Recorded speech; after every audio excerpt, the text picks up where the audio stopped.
When someone says, "Do you want to watch Monkeybone?"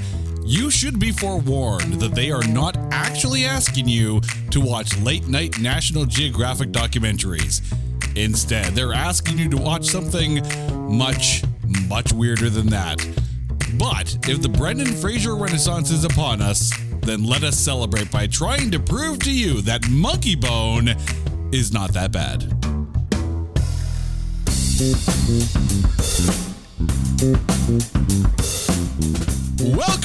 Welcome to this edition of It's Not That Bad, the podcast that looks for A grades in B movies.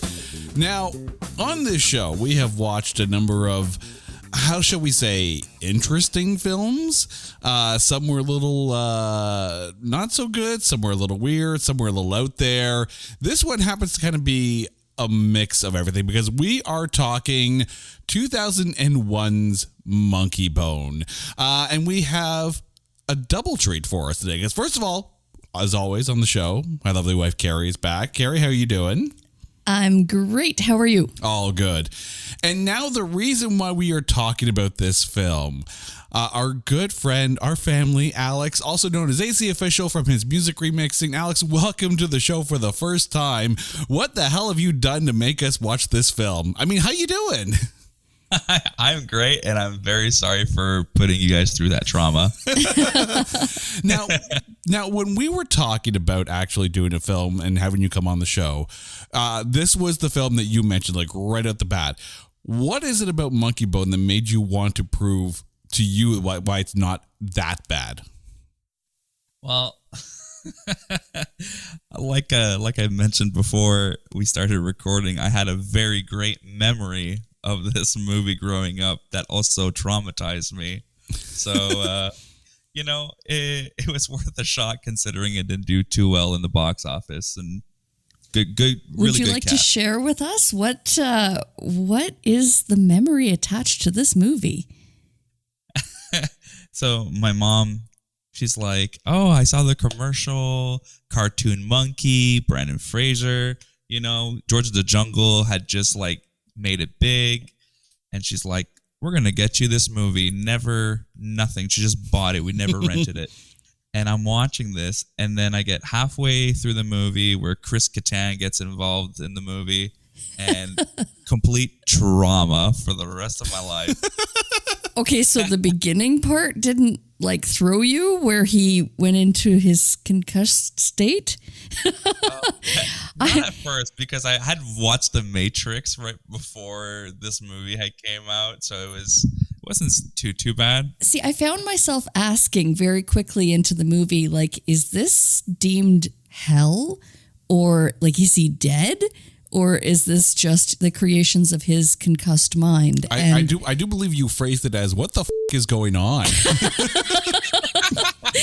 Well, yeah, okay, you didn't have to overshare. What the is happening? Yeah, even Nat was very confused. She's like, is this a figment of his, like, is this all his imagination? How is there other people? Like, yeah, even I was a little confused at first. I'm like, I thought it was his imagination. So I'm just curious now, is this a movie review session or a therapy session? I'm just making sure that we're on the right page here. You know what? I just hope by the end of this, we all leave feeling a lot better, We're in this together, Alex. We're in this together. Yeah, we will group hug the crap out of this. But before we get into Monkeybone, we're going to have to take this 2001 Brendan Fraser flick and trailerize it. One could attempt to make sense of the insane fever dream that is Monkeybone. Or one could instead just treat it like the euphemism it sounds like and find other ways of saying sex. Like afternoon delight, assault with a friendly weapon, batter dipping the corn dog, bringing an al dente noodle to the spaghetti house, burping the worm in the mole hole, creaming the Twinkie, gland to gland combat, opening the gates of Mordor, putting the wand in the Chamber of Secrets, vulcanizing the whoopee stick, and pressure washing the quiver bone in the Lady Wrinkle. If you're uncontrollably laughing at this, you're now ready for Monkeybone, starring Brendan Fraser, rated PG-13, just like all of these euphemisms.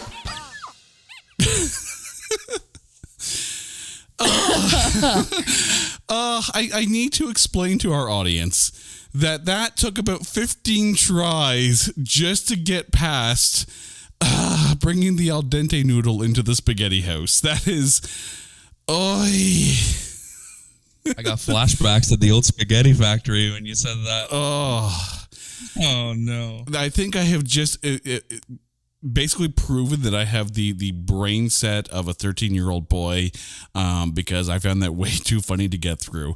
Carrie's just like still red-faced because, like, yeah, you're shaking your head.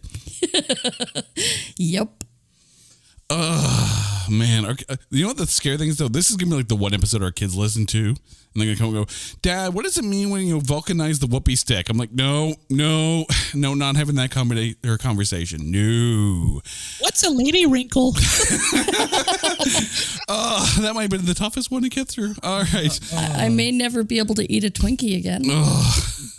You're going to watch that Harry Potter movie all differently now. Putting the wand in the Chamber of Secrets. Yeah, you had to bring the Harry Potter into this. Well, the Potter was Harry, so it's all good. But let's go through who's in this movie. This movie stars Brendan Fraser, Bridget Fonda, Rose McGowan, Giancarlo Esposito, Dave Foley, Chris Kattan, Whoopi Goldberg, and as the voice of Monkeybone, John Turturro. However, there's an almost starring in this one. Apparently, because this film is based on the graphic novel called The Dark Town, there was supposed to be a bit of a darker version of Monkeybone rather than the madcap antics that it was. And when they were talking about that, the role of Brendan Fraser, of Stu Miley, was originally going to be played by Nicolas Cage. I could see that.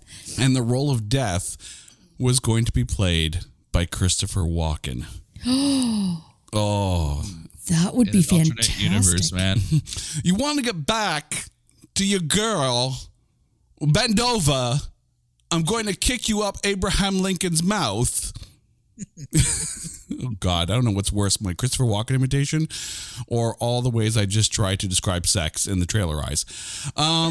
Yet I want to see that movie. Right? I want to see that made. Now, here's a conflicting one, okay? Because Ben Stiller was originally attached to this project, but it's unclear as to what he was supposed to be doing because according to IMDb, he was supposed to be the voice of Monkeybone. But according to an article in Variety, he was actually supposed to be Stu Miley. Either way, Mystery Men kind of kept him out of the production, but Ben Stiller was originally attached to this. It was directed by Henry Selick. You'll probably know his work best as the director of A Nightmare Before Christmas, James and the Giant Peach, which is also a euphemism for sex, and Coraline. I'm sorry, I had to go there. This was actually nominated for some good awards. It was nominated for 2 Taurus World Stunt Awards. The first one for Best High Work, but that actually went to Rush Hour 2. Makes sense. As it should. And Best Work with a Vehicle. You know you're not going to win that category when you're up against the Fast and the Furious. I'm just saying right out there, like that franchise just wins all of those.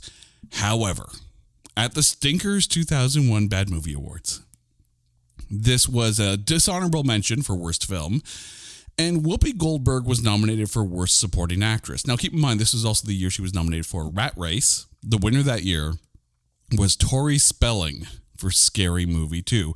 Although, that being said, even though it was nominated for the Stinkers, no Razzie nominations for this one, which is kind of surprising because normally when you see one, you kind of see the other, but not this time. Where this movie falters, however, is the budget. Because this film had a budget of $75 million. The worldwide gross was $7.6 million. That's worldwide. That's it. Ugh. That is according to IMDb. Now, to put it into perspective, when this movie came out on the weekend of February 23rd, 2001, according to thenumbers.com, this film debuted at number 11 Not even in the top 10. The number one film that weekend was Hannibal in its third week. Only one other debut. That was 3,000 Miles to Graceland at number 3. That debuted at 7 million. Monkeybone pulled in less than 3 million in its opening weekend. Like, I'm not even going to lie, Alex, when you told me this is the film you wanted to do, I was like, oh, that's great. What is Monkeybone? I have never heard of this film. Like, so is this one of those movies that you kind of just discover on like VHS or DVD?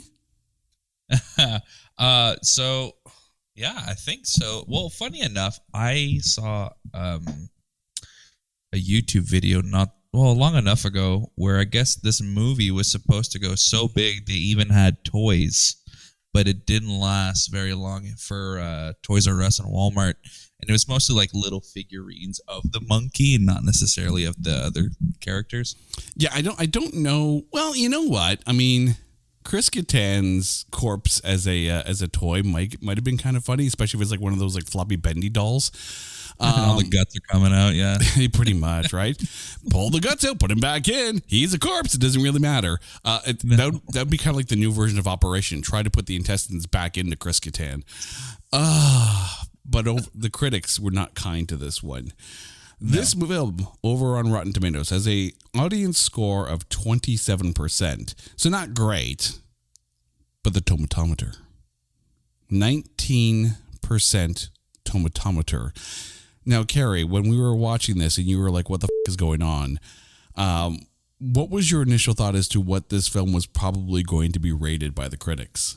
I'm actually surprised it hit 19, so that's kind of a good thing. Yet, in reflection, like, it depends. If you have a critic that has a good sense of haha, then yeah, I think 19 is probably fair. And the audience was higher, though, right? The audience was higher at 27%. 27. You know what? I could even see it go 27. Yeah. At Rotten Tomatoes. Like, it depends on, again, the critic that's, I don't know, that's critiquing it. Now, Alex, I mean, as the person who brought this to us, and you were saying like that basically your mom bought you this DVD or VHS because it was Brendan Fraser and George of the Jungle was out and whatnot. So when you're watching this, you're like, oh, it's that guy. Oh, what the heck is going on? Like what was your initial thought on this? And keeping in mind that this film is 21 years old now, so now I've just dated you. Yeah. Yeah, I'm 27, so. Yeah. You know what? Watching it can I even remember I think the first time I was just, I think I was vibing more with the music than actually paying attention to the storyline. And then the more and more I would watch it, I was like, wow, this movie is so messed up. It's like literally right in my alley of like sense of humor when it comes to like, it's a little cringy. Some of it's raunchy. There's a lot of innuendos and it's just like, but the cast, in my opinion, is an amazing cast, but a massive waste when it comes to what I had seen tonight, which goes completely against what I was saying, because I was here like completely for this movie, and I still am for this movie. Like I didn't think it was that bad. Yeah, but I can definitely see why it didn't do good. All right, so let's get to the breakdown of this film. And Carrie, we're going to start with you on this one. Look, we're in the middle of the renaissance of Brendan Fraser. If Warner Brothers would actually, release the movies that he's in, still pissed off at you, Warner Brothers, for shelving Batgirl. But Carrie, Brendan Fraser, a gem to begin with, right? But how was Brendan Fraser in this for you? Okay, so I have to admit that it literally, this movie went under my radar. I didn't even know it existed until about a month ago, and I was so psyched to watch it. I hate to admit that I put off doing my homework until, the 11th hour and the day before my assignment was due. So I only just watched it last night, and I have to apologize to Mr. Fraser because I think that if I had given this maybe one or two more watches, you know what? The more I stepped away from it, I was like, yeah, okay. So it has a great cast. I really like Brendan Fraser. Now, that's my disclaimer. I like Brendan Fraser. However, I feel that his character or his personality didn't quite shine through from the beginning of the movie. He was almost kind of like trying to reprise his role from Airheads, where he was like that shy, super quiet, super internalized, creative soul. And I think I wanted to see maybe just a little more crazy, from the beginning. So you kind of like say, oh, okay, so this is the inner workings of the mind of a very creative person. I think that was missing a little bit. So it was a little daunting that when, he was in a coma and we get thrown into this world that I can't even begin to explain aside from a fever dream on acid, washed down with Red Bull and vodka. And it was only at the point where he came back into the world as his monkey that I kind of think that, and I think in hindsight, they did it on purpose that way. Mm-hmm. Do you think so? Like, it was almost kind of like you have to have the two very different sides of his personality, and it was by design, yet I still feel like something was missing, and I feel like I could have seen more. Yeah, I'm a huge Brendan Fraser fan. When you mentioned Airheads, I immediately clicked as to how you were describing. What I'm seeing right now too on Wikipedia is that The Mummy Return came out a month and a few days after Monkeybone, so it could also just be, a filler movie. Probably on his part, maybe due to contracts or whatnot. You know how Hollywood can be sometimes. Well, you have to think that a movie like this too is going to take a while to, they'll film it, but then, like in 2001, it's going to take a long time to get this film out because there's a lot of stop motion work in this. And, like I was getting a lot of Beetlejuice flashbacks because it had that kind of tonality. But I mean, the thing with Fraser in this one, Carrie, you nailed it on the head. There's two performances in this. Also the name of your Monkeybone sex tape. Oh, bringing the al dente noodle into the spaghetti factory. Wow. Also, don't bring an al dente noodle into the spaghetti factory. They frown upon that. But I mean, here's the thing, right? Like when he's Stu, whether he's in like coma world Stu or even, before dying or after coming back kind of thing, you get like the gem that is Brendan Fraser.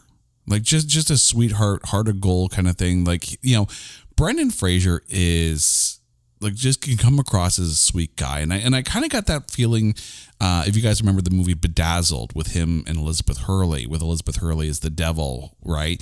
Like he's just such a sweet guy in that film. But then when he's acting like Monkeybone, because Monkeybone has kind of, come back into you mentioned Airheads. Alex, you mentioned George of the Jungle. The first thing that came to my mind was Encino Man. When he's like, swinging around on the bedposts and, like that's the kind of thing. I mean, first things first, it's now proof positive that if you have a trashy soul patch on your face, you are evil. That is just movie rule 101. Soul patch equals evil. Very much like the Mr. Spock goatee. That's when you knew it was the bad Spock. When we said at the beginning of this film that Nicolas Cage was in the running for this role, I think Nicolas Cage might have brought a more crazy version of Monkeybone, but not as an effective version of Stu Miley. Exactly. I don't think he would have been as likable. Mm-hmm. I don't know.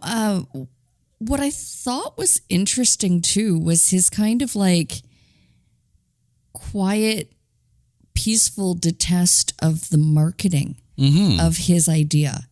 You know, it was almost kind of like he hated his own creation from the beginning. And I don't know, I was kind of put off by that. I think maybe had we seen maybe Monkeybone as like truly, he was supposed to be his buddy, right? But he was almost kind of like done with the whole monkey slippers and monkey phone and inflatable monkey, which actually inevitably caused his coma.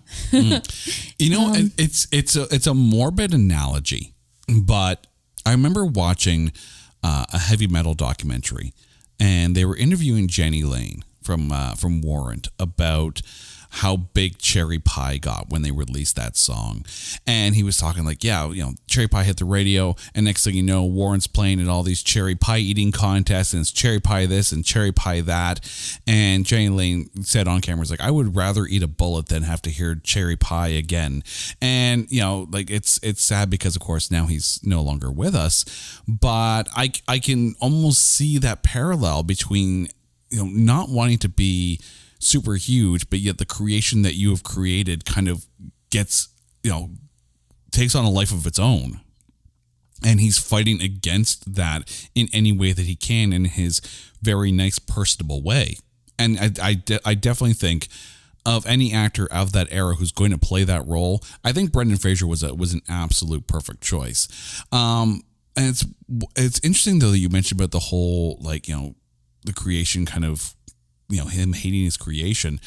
There's this thing with Julie, the doctor / girlfriend / you know, one soon to be fiance, as played by Bridget Fonda, and she was mentioning how she was working with him and getting him to start drawing with his left hand, and that's when Monkeybone started to become created. It was almost like two different personalities, and you do kind of get that right brain, left brain. But we need to talk about Bridget Fonda here, and as good as an actress as she is, it's such a waste of a character because they didn't really explain beyond girlfriend, right, quote unquote. There's so much more to Julie as a character, but they almost relied too much on the madcap antics and the stop motion animation rather than explain everyone's backstory. And I think Julie was kind of left behind. Alex, what were your thoughts on Bridget Fonda's role in this? Yeah, I totally agree on the lack of character development. I feel like even after today, I was watching this and I was like, wow, there is a lot of plot holes. Like, there's just so much story. There's too many characters that are introduced, but not enough explanation. Like, why do we like them? Why are they important? Why are they in the movie? And I think that plays a huge role, again, with Bridget Fonda. I almost said Jane Fonda. No, that would have been a much earlier film if it was Jane Fonda. Yeah. But it's just, there's a complete lack of character development. It's just more like, all right, here's the characters, and they kind of do a little bit here and there just to kind of like fill in the scenes, you know?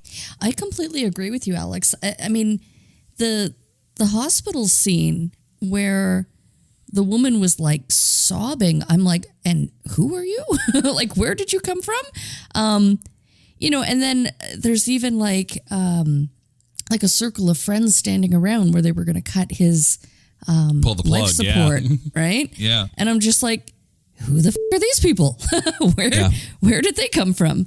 For the most part. But yet I think, I don't know, I almost kind of feel like they might have blown too much of the budget and like visual hours of the movie in his creative mind, like and less of the story and the character building. Mm-hmm. You mentioned the weeping sister in all this, Megan Mullally, who played Kimmy, Stu's sister. Like, this was at a left field, right? Like, all of a sudden he's in the coma and there's the sister. Okay, that's cool and all that. And then she's like, oh yeah, well, we have a do not resuscitate pact. Really? Why? Like, it's not like, why? And she's so adamant about cutting the cord. I'm just like, why? Is she in his will? Right, exactly. It just seems like worst sister ever. And then, when Monkeybone comes up, we never see from her again. Like, what the what? Like, again, like there's so much more to this character that I want to know, but we didn't get to know them. Like, Alex, like when the sisters wanted to cut the cord, like, did you want to know why? Oh yeah, absolutely. I know that in her initial scene where she's sobbing at the hospital, there's a quick mention that, their dad was on life support forever, and then they cut his life support, and then they were like, oh, well, we're not going to have that happen to us, so if one of us ends up in that situation, we'll end it quick. But at the same time, it's like, yeah, cool, you mentioned it, but I don't feel a connection to that explanation. See, that surprised me because I missed the part where they actually mention it, and I think that's a little bit, a mark against the madcapness of it. Like there's a lot going on in this film, and then for you, Carrie, like first of all, if I'm in a coma, don't be so anxious to pull the plug. I am coming back, even if I do act like a monkey. I'm not letting you go. I will resuscitate myself. I can just you're not going anywhere because I can see you, bedside with the paddles, going, this is going to take a while. Clear. Ooh, this is fun. Jason's coming back for the sequel. Is he coming back to life? No, but the noodle's al dente, so hey, we're getting somewhere. Oh, it's gonna be one of those episodes, isn't it? Let's stick in the land of the living on this one here and move on to David Foley. Of course, this being a Canadian podcast, we stand up and salute when we see one of the kids in the hall. Dave Foley in this one. First things first, and Carrie, I'm just gonna hand this over to you. Your first comment when you saw Dave Foley was, love Dave Foley. What the hell did they do to his hair? I was about to say that. I hope they paid him well. And that's the funny thing. Like this was filmed, like right around the time the news radio was on the air, and it's like I don't remember his hair being like all weird, spiky California blonde hairdo kind of thing. Like, what did he French kiss the light socket? But yeah, like, Dave Foley is a comic genius. Oh, he's so good. I just have to point out his visual facial expressions, like, say it all. Like that scene where he comes up to the two when they're kissing at the exit door, and he just doesn't have to say anything. Just sits there and stares. Just sits there with that smile, that Dave Foley smile, and oh my God, I was like, yeah, just that's awesome. Alex, how was Herb for you, Dave Foley? I love Dave Foley. I watched Kids in the Hall growing up, and we recently watched Last One Laughing Canada, and he's also featured on that show. So when Natalie and I were watching it, she goes, "Oh wow, I didn't recognize him. He's so skinny." But yeah, I feel like with someone as great as him being in a movie like that, having somebody where he could control a situation just by having a certain look, not necessarily having lines, can go a long way, because frankly, Herb didn't have a lot of lines in this movie. But his presence, when you think of Monkeybone, especially after watching at least 2-3 times, Herb is going to be one of the standout characters. Okay, still in the land of the living, sort of. Chris Kattan as the corpse that Brendan Fraser gets punted up into, and then gets up all Undertaker-like in the hospital and starts running around in a very... I want the bendable Chris Kattan figure from this movie. Right? He's like a Stretch Armstrong, but it's Chris Kattan. the deceased Olympian. I want that action figure also in my collection. Now I want the Walking Dead Olympics. but I mean, like, you take a look at Chris Kattan, and of course, like, all the Saturday Night Live physical humor that he does, like it's so perfect for him. His gymnastic game is on point. Well, at least his stunt doubles, Well, at least he was dead, so there's not much to go from. You ain't gonna feel that in the morning, Yeah, you can't go far from dead. So Alex, going from a kid in the hall to a member of Saturday Night Live, like Chris Kattan for you. Oh, I've always been a fan of Chris Kattan just because I watched the reruns of Saturday Night Live. I just rewatching Monkeybone now. That character is a lot funnier to me because my humor is very dark, and I found out recently that Chris Kattan actually broke his neck. Yep. So he's not acting anymore because of this injury. And I'm like, oh, you went from playing a guy with a broken neck to actually breaking your neck. Good job, Does that mean he got monkey boned? Yeah, pretty hard. Okay, well, as long as Brendan Fraser doesn't end up inside Chris Kattan now in real life, then we're all good. No, That should have been in the trailer. Brendan Fraser inside of Chris Kattan, Monkeybone. That's it. Oh, that's going to end up on so many wrong channels. But it is like Chris Kattan brings such a fun physical humor to the performance of this. Like, he ragdolls all the way through. Like and the funny thing is, it's so out of left field, right? Like, it's not like he was there, throughout the film. It's like all of a sudden here's Chris Kattan, and he's going to make you laugh harder than you laughed in a bit during this movie, and he's bang on for this. Yeah, I can also appreciate the Charlie Chaplin-esque physical comedy when he tapes the ruler to his head to keep his head up. Mm-hmm. Yeah. And then he keeps like stiff body afterwards, even though he's like flailing a lot. I want to say Brendan Fraser as Chris Kattan, but really it's Stu as Chris Kattan. Yeah. There's a part when they're hanging from the Monkeybone balloon, and he's throwing his guts at him, and all you hear is, "I don't care, have another one, I'm dead." And I'm just like, I didn't remember that line ever watching this, so that made me laugh out loud. I think for me, it's when he got on the bus, and of course, like, he's a corpse. He's a reanimated corpse. And everyone's like, okay, no, he smells like the dead. No, it's time to get off the bus. Time to get off the bus right now. There was a lot of really smart humor written around Chris Kattan's corpse. That just sounds really wrong to say, but here we are. But considering the trailer eyes today, nothing is out of the ordinary on this one. Let's go to Como World here in downtown, and we have to start with an absolute waste of Rose McGowan as Miss Kitty.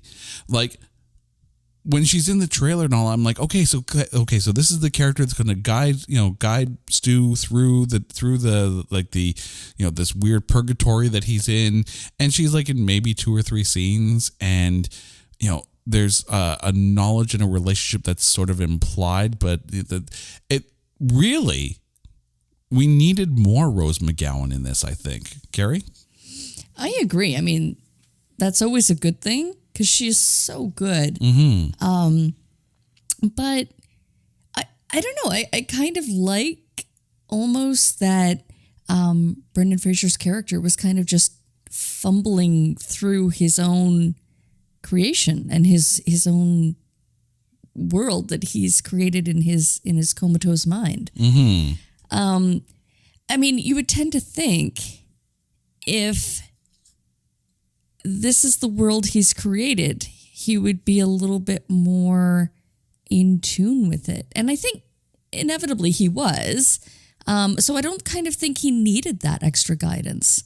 I think it helped. I mean, definitely that, she provided the, was it that key? Yeah, so she basically stole the key from Hypnos in order for her to be able to help Stu get out of the prison that he's locked in with, like, all these nightmarish creatures and Steve King.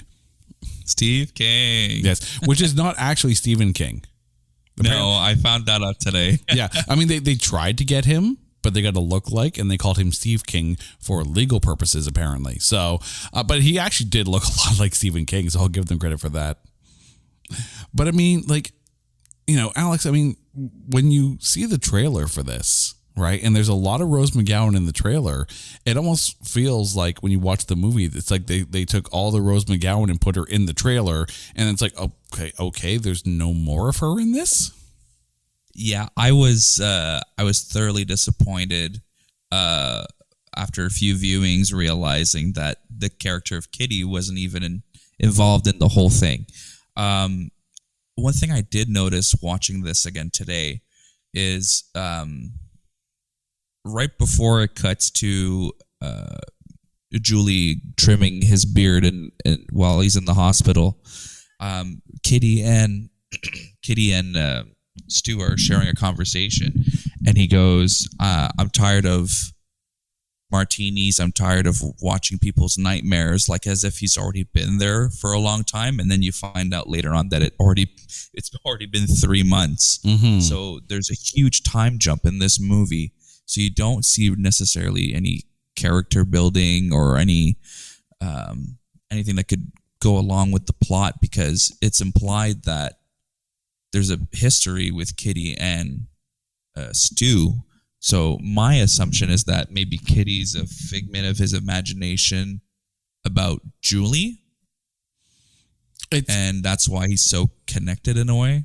It's interesting because, like, before we continue on with the rest of the cast here, let's bring this up, because we're talking about all these characters that are in the downtown, if you will, and this movie seems to take a lot for granted that you already know the graphic novel, which in researching this film, this is the first time I've ever heard of the graphic novel Dark City.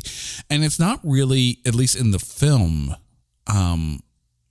portrayed to us, like, on one hand, we think it's like almost like an escape dream state for Stu, because he's in the coma, he's in his own mind.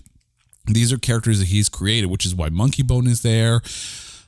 But to the same token as well, other people are leaving the downtown, getting reprieves, and going back to the real world.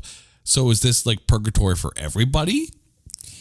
Here's what I would have liked to have seen is more of his actual inner circle in real life. Mm-hmm. So like the Dave Foley character and Bridget Fonda, like his girlfriend. Like, I would love to have seen those characters in the downtown in his dream state. Mm-hmm. Even if, and again, clearly they're not in a coma, and that would have kind of been, I guess, counterintuitive to where they were going with the story, but almost to kind of see, I don't know, like, well, you saw his creation of his actual world. You saw that with Moon Knight, and when Mark Spector / Steven were kind of in this weird death, talking with Taweret kind of plane of existence, everyone at the facility after he got shot were all people that he had interacted with in the first 4 episodes of the season. So it made sense that this was the kind of like the in-between, if you will, between life and death. Here, it's just all of a sudden like he's in stop motion world, and you think he should be saying Beetlejuice 3 times in order to conjure Michael Keaton.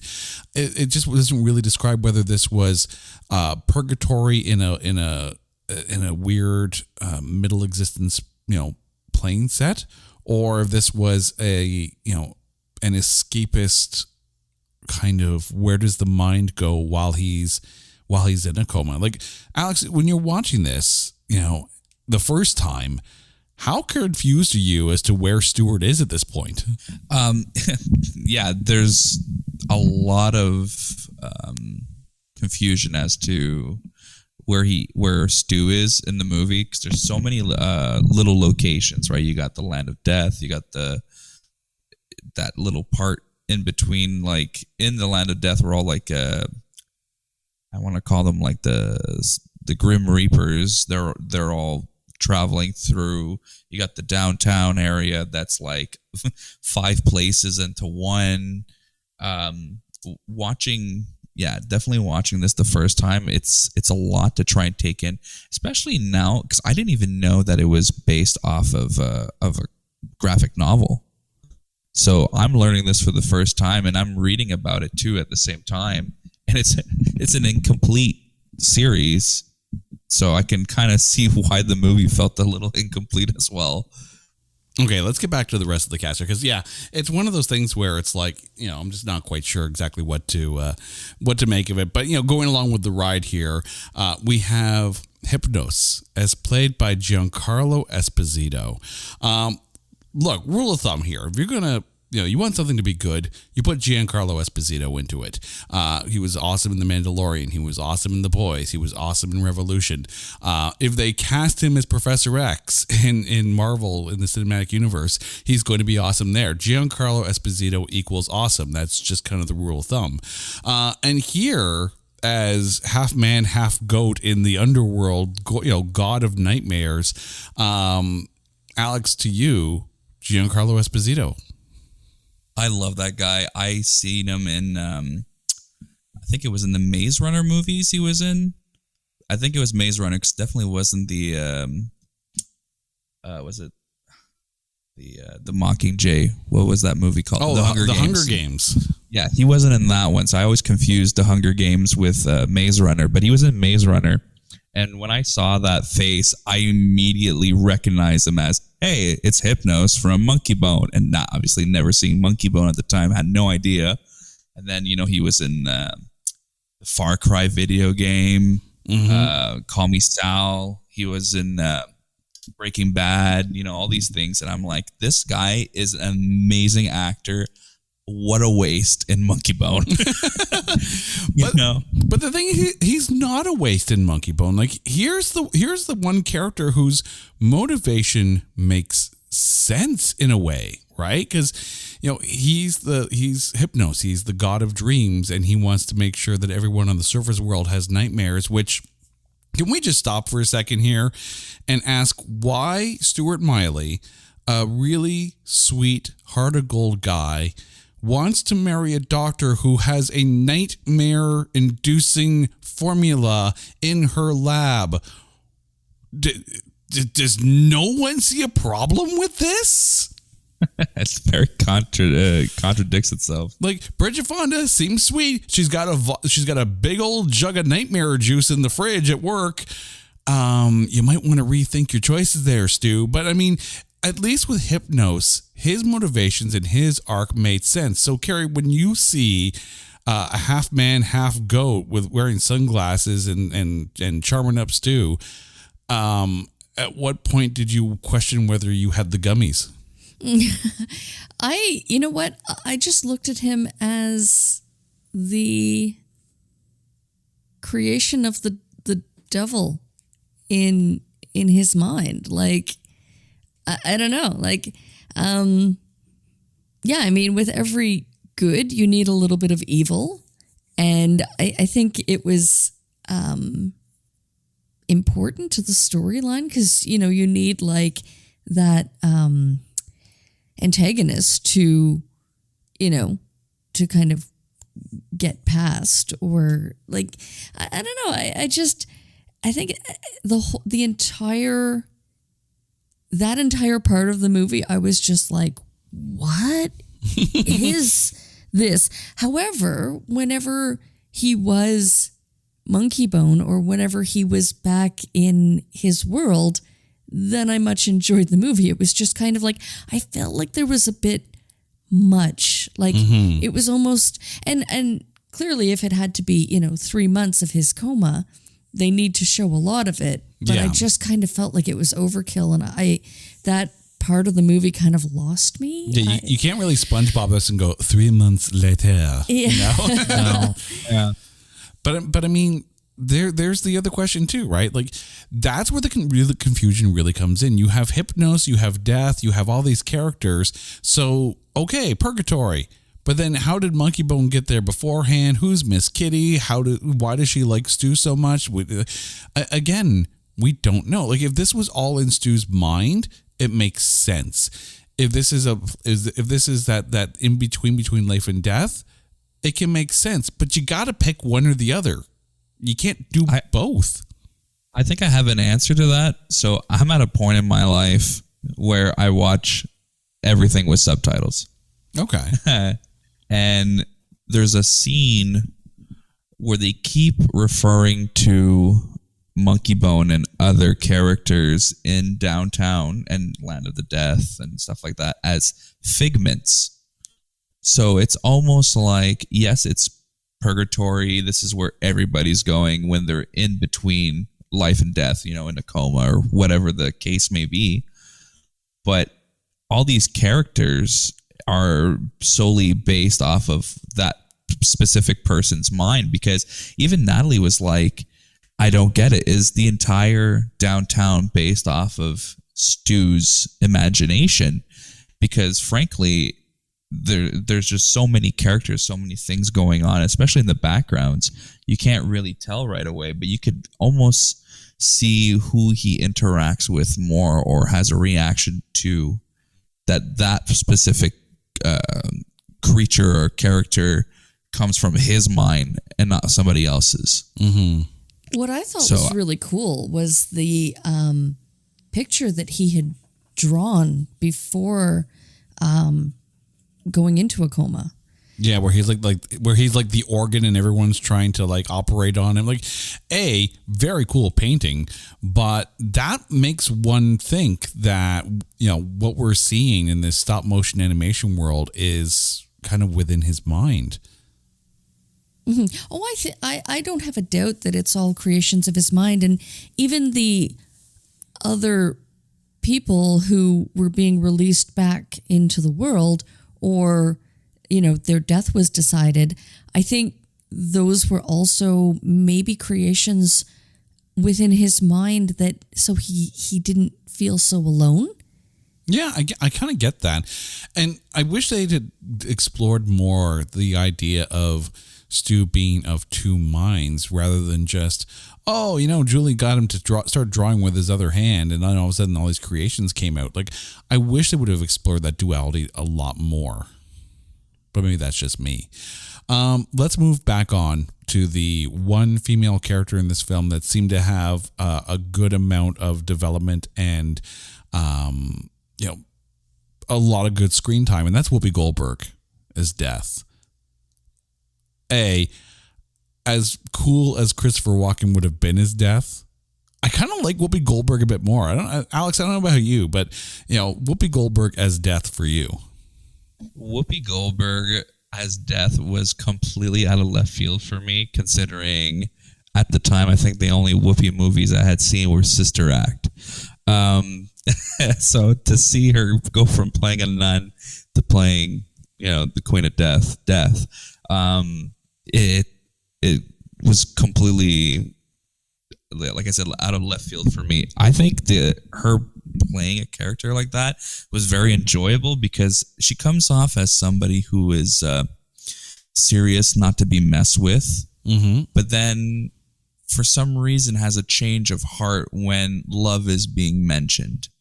And that little sassy, loving side of Whoopi Goldberg comes through in her character, which I really enjoy. She has that lovable personality at the same time, even though she's a power figure. Yeah.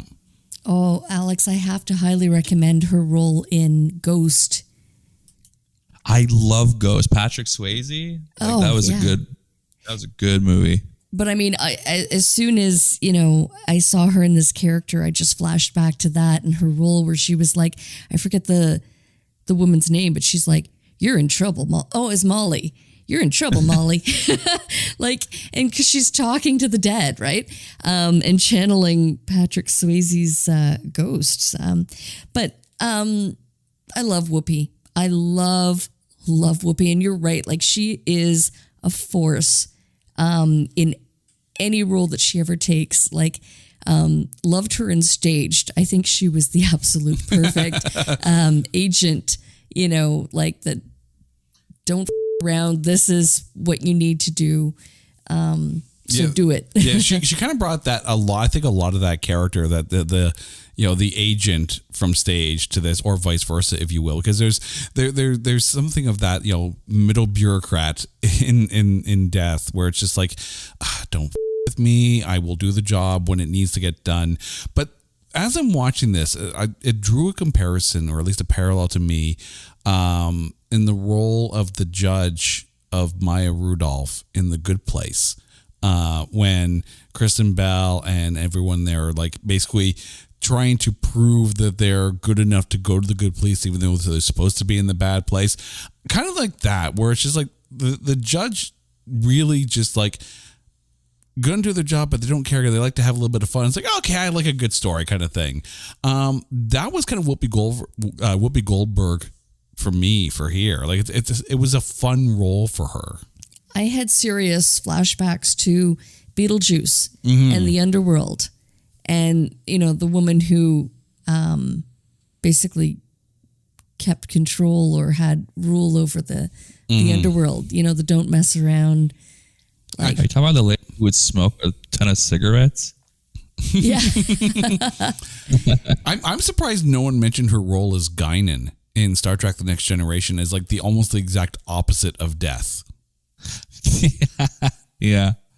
I had never really seen Star Trek. I've been meaning to really dive into that era of Star Trek. Like I've seen a lot of the God, I'm blanking on his name. William Shatner. I've seen like a lot of those ones, but I haven't seen was it the Picard ones? Yeah. Wait, you're telling me that you have not at any point in time gone down Next Gen Road? No. Oh, Alex. Oh, Alex.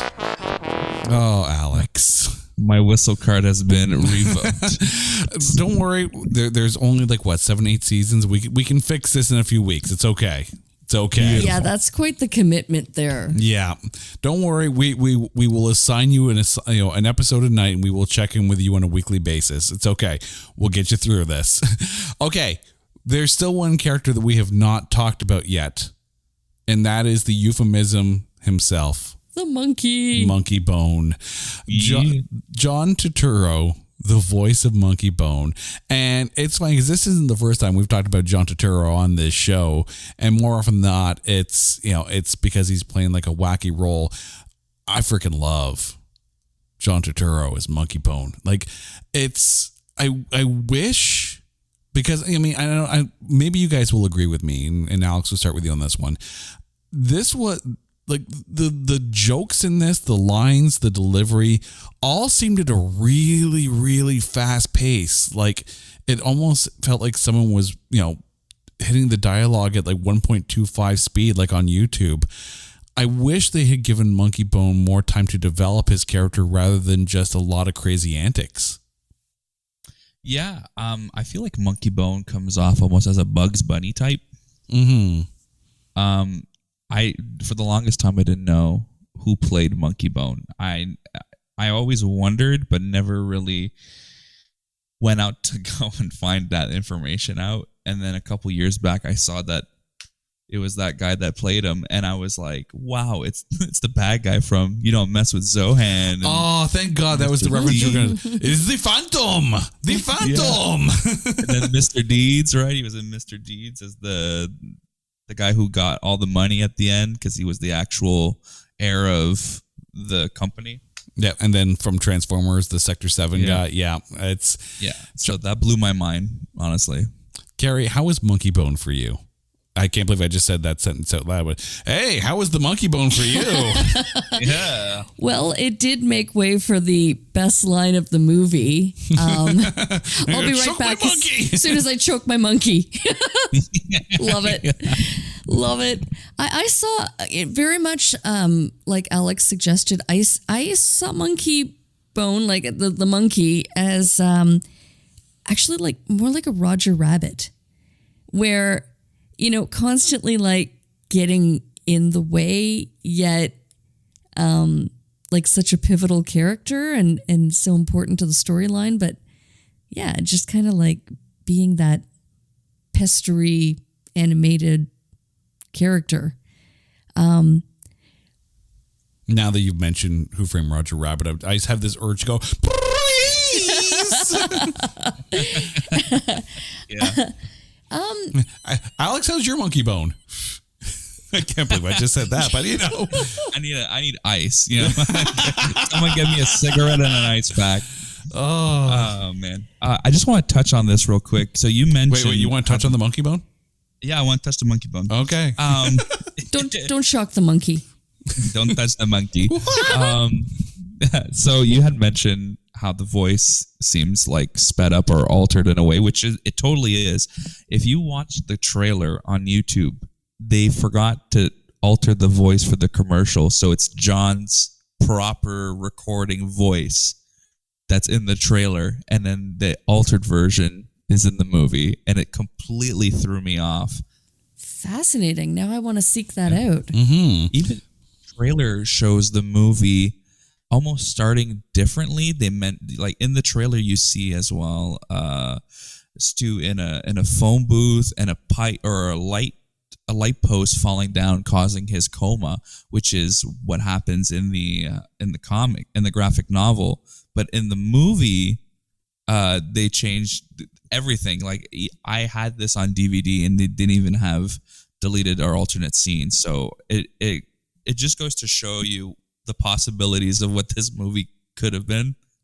I just have to say that the trailer itself, when I first saw it, I was so excited for this movie. Like, I think in my mind and based on the trailer and what I saw, I had expected so much more. I had such high expectations. And then last night watching it, I was just kind of like, I don't want to say I was disappointed because it was what it was, but I think it could have been so much more. And they definitely showed all the good parts in the trailer. I find it funny that you said that in looking at a monkey bone, you wish it could have been so much more. Brain of a 13-year-old I have. Yeah, you're going to be okay. Like, I don't know if I am. I don't know if you're ready to be reintroduced into adult world. This is what 2.5 years of a pandemic has done to me. I've reverted back to the brain of a 13-year-old. This, of course, my starting point was brain of a 15-year-old. So, it's not like I'm moving that far down the pipe. But, here we are. It wasn't a far slide. But, I mean, Alex, here's a question for you. Because again, you're the one who mentioned this film. In that, when you watch the trailer, like Carrie mentioned, like, it looks like a fun madcap kind of film with a really good cast and all that, and you watch it and you spend like half the film going, what the how was that for you? Like, you get this film given to you by your mom, and you based on the YouTube clip that you saw or whatever it was, kind of thing, and then you watch it. Like, was it a bit of a letdown for you from the trailer? Yeah, I think obviously when you're that young, you kind of don't really notice the differences right away until you see the trailer again. And then you go, that didn't happen in the movie. They cut that part out of the movie. Hey, why is this, like, why aren't these people more involved in the plot? Like, what is going on?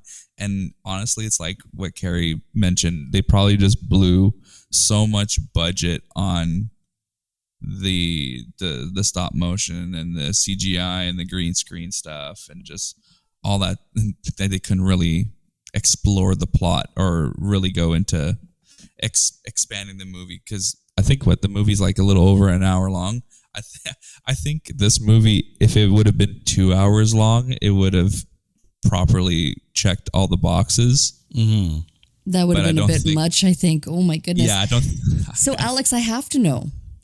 Young Alex gets this DVD. Was it DVD or are we back in the days of VHS? It was VHS. Okay, excellent. Yeah. I love it. Okay, so young Alex watching this VHS versus, Alex of today, not going to age you, but older, wiser, more mature. Yeah. Right. But aged to perfection, right? Aged to perfection. Yeah. Okay, which Alex likes the movie better and why? I think younger Alex likes it better in the sense of I was too young to catch all the innuendos. Like, you're an innocent mind, you don't get it. You're just entertained by the fact that you're looking at a cartoon monkey and Brendan Fraser going around trying to basically get his life back. Older Alex can also enjoy this movie just as much as young Alex, solely based off of the nostalgic trip that you get watching a movie that you've loved for so long. And I was wording every line as it was being played out. Like, even Natalie was looking at me like, do you want me to just mute the movie? Do you want to just say all the lines? Like, I was even singing all the songs word per word, like, because I remembered everything. It gets burned into your mind. Oh, I love that. This is your Batman. This is the equivalent of the Michael Keaton, Jack Nicholson Batman for me. Yeah. That's awesome. But watching it as an adult, Alex, you're getting all the underlying innuendos. Does it make it funnier, or does it make it almost kind of like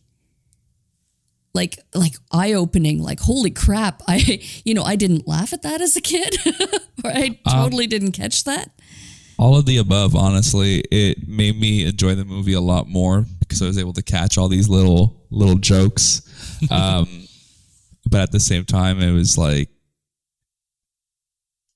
I have a hard time explaining it. It's just, I feel like in a way, I enjoyed it just as much as I did the first time. The nostalgia even though I understood factor. most of it. Yeah.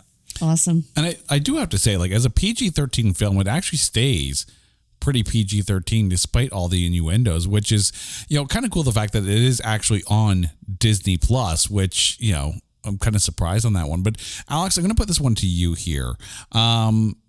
Because this is a combination live action animation type film, even though it is stop motion animation, Carrie mentioned earlier Who Framed Roger Rabbit. There are, of course, other films that are a combination of live action and animation, like A Cool World or something like that. But how does this rank for you as far as a combination movie? I've always put Space Jam on the top of my live action animation, and Space Jam movie. 2 at the bottom of it, right?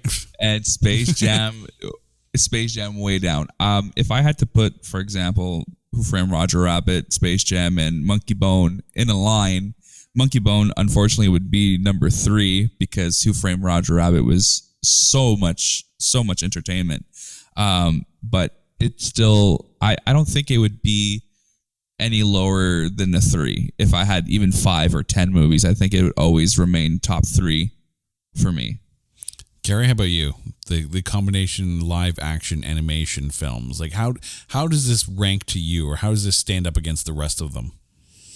Well, I mean, it depends on what the other options are. Compared to Roger Rabbit, I mean, that movie is an absolute gem of a classic. So there's no contest there. But I think if you were to compare it to, like, let's say, Beazle the Cat from movie 43. You're still traumatized on that one, aren't you? Then I give it, a second placing. It all depends, right? Like, it's always fun when you see that connection between live action and animation. Like, it's always fun. I can't think of a movie that did it poorly. So I think Cool World might be up there, but that's, that's an episode, that's a movie for a later episode here. Okay. It is time to put it all on the line. Alex, who is your MVP of Monkeybone? I've been waiting all day for this answer. Like, who's my top person in this whole movie? Yeah, who makes this movie for you? Who is your MVP of Monkeybone? I think I'm going to go with Chris Kattan. Okay. Just because of, like, the physical comedy. I think that even though his character traumatized me, I think I laughed the most as a kid watching his guts spill out throughout, while the paramedics or the hospital staff is trying to chase down his organs. I think that had me split in two as a kid for sure. It also had Chris Kattan split in two, apparently. So, Chris Kattan split in two is the name of the sequel. Pretty much. Okay, Carrie, your MVP of Monkeybone.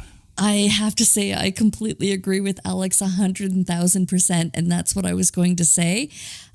So I have to go with my second runner-up and give some props to Chris Foley. Dave Foley. Oh my God. Sorry. To Dave Foley. I just think he doesn't even have to say anything. He just has to show up on screen and smile, and it adds so much to the scene. Notice how she chooses the guy who was naked in the film as her MVP. I know. Full back right. nudity in this movie, by the way. Yeah, you saw the kid and his haul. Kind of forgot about that. Okay, so it's my turn, and I have to disagree with all of you. I am going to go with Hypnos himself, Giancarlo Esposito. As half man, half goat, half whatever the he just brought so much cool to that role, which is funny because when you think about his character in The Mandalorian, it's as Moff Gideon, it's just so badass, and then like you mentioned in Far Cry, just so badass. And then here he's just the coolest evil keeper of dreams and whatnot, just so in a role that's just so messed up. He brought an ultra level of cool to that role. Alex, thank you for making us watch this. Oh, Carrie's got her hands up there. I just want to say that Whoopi was done dirty, though. Name me your sex tape. I don't think. Wow. I do not agree with her being the scapegoat on this movie and winning the... No, she's only nominated. Nominated. So it wasn't a win. But here's the thing. I think it's not just this film, though, because the same year she was also in Rat Race, and Rat Race is another one of those films that qualifies for this show, for this podcast. Ooh. And I'm sure we will go down Rat Race Road at some point. I love it. I know. It's just so much fun, but it's just so panned. Alex, thank you for bringing this movie to us. Now, where can our listeners hear your remixes? If you go on YouTube and you write AC Official Session Mix, you'll find my channel. I found out the other day there's actually a lot of AC Officials on YouTube, but none of them do any music remixes. So none of them are as official. They're not the official. Official. And where can they find you on Twitter? Pardon? And where can they find you on Twitter? On Twitter, I believe it's the same one. Let me just go double check that. I do believe you are at AC Official. It is AC Official page. Okay. Yeah. See, it's all because of those other quote-unquote AC Officials. Yeah. Posers. Alex, thank you so much for this. Carrie, thank you for going down Monkeybone Road with me. I can't believe, I had to get one more in there. Monkeybone with you any day. Oh, love it. Love it. And I'm fired. It was a good run. And to you, our listeners who suffered through this entire episode of our Monkeybone euphemism jokes, thank you. Thank you for listening to this. Now, you guys know the drill. If you think there's a movie out there that is unfairly maligned, or that is just so bad, or so messed up, or so full of Monkeybone jokes that there is no way in hell that we can find anything good to say about it, hit us up on Twitter at NotThatBadcast, and we will watch it. We will dissect it, much like Chris Kattan, and we will find the good things to say because we are looking for those A grades in B movies. Alex, Carrie, thank you so much to our listeners. Thank you. This is It's Not That Bad. Take care.